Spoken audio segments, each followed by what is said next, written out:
नमस्कार दोस्तों, आइए हम कार्तिक मास की पौराणिक कथा सुनते हैं। विष्णु भगवान की जय। एक नगर में एक ब्राह्मण दंपति रहते थे। वे दोनों प्रतिदिन 7 कोस दूर गंगा और यमुना नदी में स्नान करने जाते थे। इतनी दूर आने जाने से ब्राह्मण की पत्नी थक जाती थी। एक दिन उसने अपने पति से कहा कि हमारा एक पुत्र होता तो कितना अच्छा होता। पुत्र से बहू आती तो हमें घर वापस जाने पर खाना बना हुआ मिलता और बहू घर का काम भी कर देती। अपनी पत्नी की बात सुनकर ब्राह्मण ने कहा कि तूने बात तो सही कही है, चल मैं तेरे लिए बहू ला देता हूँ। ब्राह्मण ने कहा कि एक पोटली में आटा डालकर कुछ मोहरे रख दो सोने के। ब्राह्मण के कहे अनुसार उसने पोटली बांध दे दी। पोटली में लेकर ब्राह्मण चला गया। ब्राह्मण सफर के दौरान यमुना के किनारे बहुत ही सुंदर लड़कियां दिखाई दी। वे रेत में घर बनाकर खेल रही थी। उसमें से एक लड़की ने कहा कि मैं अपना घर नहीं बिगाड़ूंगी, मुझे तो रहने के लिए ये घर चाहिए। लड़की की बात सुनकर ब्राह्मण मन ही मन सोचने लगा कि बहू बनाने के लिए यही लड़की उचित है। जब वह लड़की जाने लगी तो ब्राह्मण भी उसके पीछे पीछे उसके घर तक चला गया। वहां जाकर ब्राह्मण ने उस लड़की से कहा, बेटी, कार्तिक मास चल रहा है, इसलिए मैं किसी के घर खाना नहीं खाता। मैं अपने साथ आटा लेकर आया हूँ। तुम अपनी माता से पूछो कि क्या वह मेरे लिए आटा छानकर 4 रोटी बना देगी।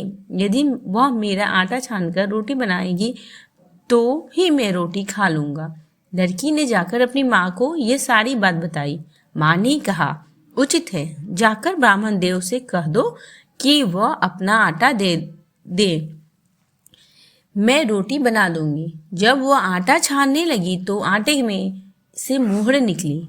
वह सोचने लगी कि जिसके आटे इतनी मोहरे हैं उसके घर में कितनी मोहरे होंगे। जब ब्राह्मण खाना खाने बैठा तो लड़की की माँ ने उस ब्राह्मण से पूछा, क्या आपका कोई लड़का है और क्या आप उस लड़के की सगाई करने जा रहे हो।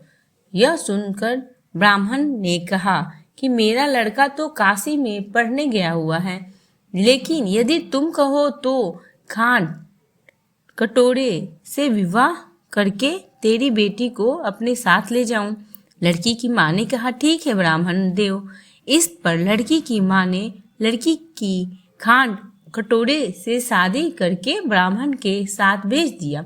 ब्राह्मण ने घर आकर कहा, रामू की माँ, दरवाजा खोलकर देख, मैं तेरे लिए बहू लेकर आया हूँ। ब्राह्मण की पत्नी भीतर से बोली, हमारे तो कोई बेटा बेटी नहीं है, तो बहू कहाँ से आए। दुनिया ताने मारती थी, अब आप भी मारने लगे। ब्राह्मण ने कहा, तू दरवाजा खोलकर तो देख। जब ब्राह्मणी ने दरवाजा खोला तो सामने बहू को खड़ी देखा। उसने बहू का स्वागत किया और आदर सत्कार से अंदर ले आई।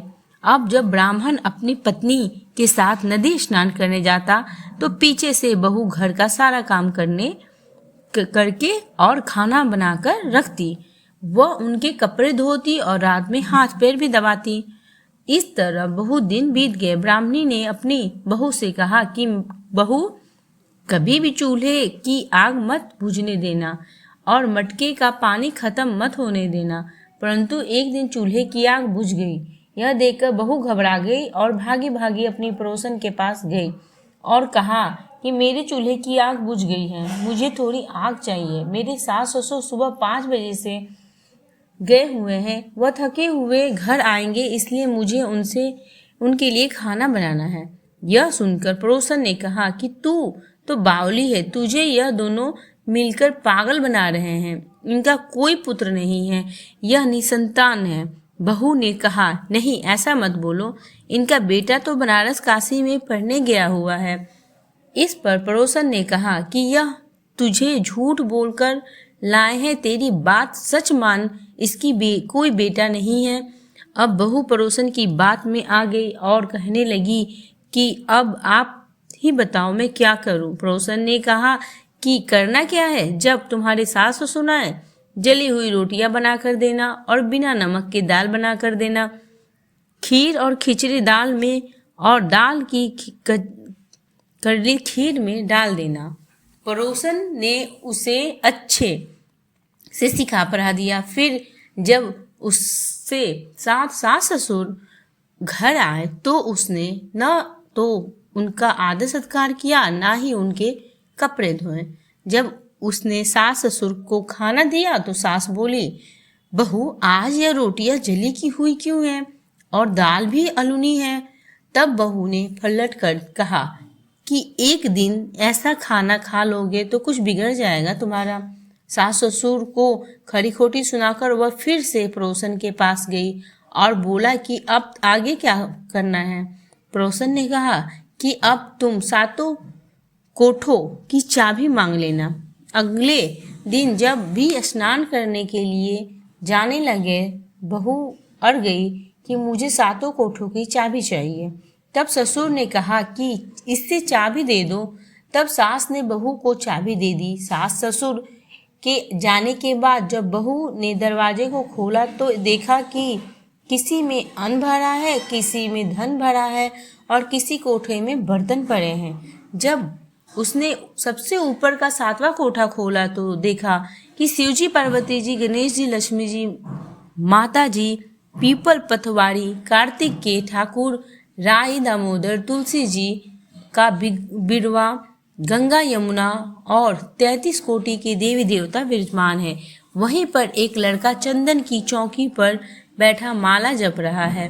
यह सब देखकर उसने लड़के से पूछा कि कौन हो।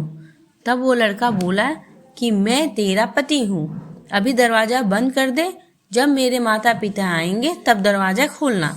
यह सब देखकर बहू बहुत खुश हुई और 16 श्रृंगार सुंदर वस्त्र पहनकर अपने सास ससुर का इंतजार करने लगी। उसने अपने सास ससुर के लिए अच्छे अच्छे पकवान बनाए। जब उसके सास ससुर घर पर आए तो उसने उनका आदर सत्कार किया और प्रेम पूर्वक खाना खिलाकर हाथ पैर दबाने लगी। पैर दबाते दबाते बहू ने कहा कि माँ, आप इतनी दूर गंगा यमुना स्नान करने के लिए जाती हो तो आप थक नहीं जाती, इसलिए आप घर पर ही स्नान क्यों नहीं करती। यह सुनकर सास कहने लगी कि बेटी, गंगा यमुना घर पर तो नहीं बहती। तब उसने कहा कि माँ जी, बहती है, चलो मैं आपको दिखाती हूँ। जब बहू ने 7वां कोठा खोलकर दिखाया तो उसमें शिव, पार्वती जी, गणेश जी, लक्ष्मी जी, पीपल पतवारी, कार्तिक के ठाकुर, राई दामोदर, तुलसी जी का बिरवा, गंगा यमुना बह रही है और 33 कोटि के देवी देवता विराजमान है। वहीं चौकी पर एक लड़का बैठा कर माला जाप कर रहा है। माँ ने उसे देखकर कहा कि बेटा, तू कौन है। लड़का बोला, माँ, मैं तेरा बेटा हूँ। तब ब्राह्मणी ने पूछा कि तू कहाँ से आया। लड़के ने जवाब दिया कि मुझे कार्तिक देव ने भेजा है। माँ ने कहा, बेटा, यह संसार कैसे मानेगा कि तू मेरा बेटा है।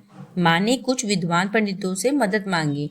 पंडितों ने कहा, इस बार बहू बेटा खड़े हो जाए और उस पार माँ खड़ी हो जाए। माँ ने चमड़े की अंगियां पहनी हो तो छाती में से दूध की धार निकलकर बेटे की दाढ़ी मूछ में भींगे और पवन पानी कटजोर बंधे, तब मानोगे कि यह इस माँ का ही बेटा है। उसने ऐसा ही किया। चमड़े की अंगियां फट गई और छाती में से दूध की धार निकलकर बेटे के दाढ़ी मूछ में भीग गई। पवन पानी से बहू बेटे का बंधन जुट गया। यह सब देखकर ब्राह्मण और उनकी पत्नी की खुशी का ठिकाना न रहा। तो यह थी कार्तिक मास की कथा। हे कार्तिक के ठाकुर, जैसे ब्राह्मण और ब्राह्मणी को बहू बेटा दिया वैसे सबको देना। कार्तिक मास की कथा कहने और सुनने और हुंकारा भरने वाले सब पर कृपा करना। बोलो विष्णु भगवान की जय।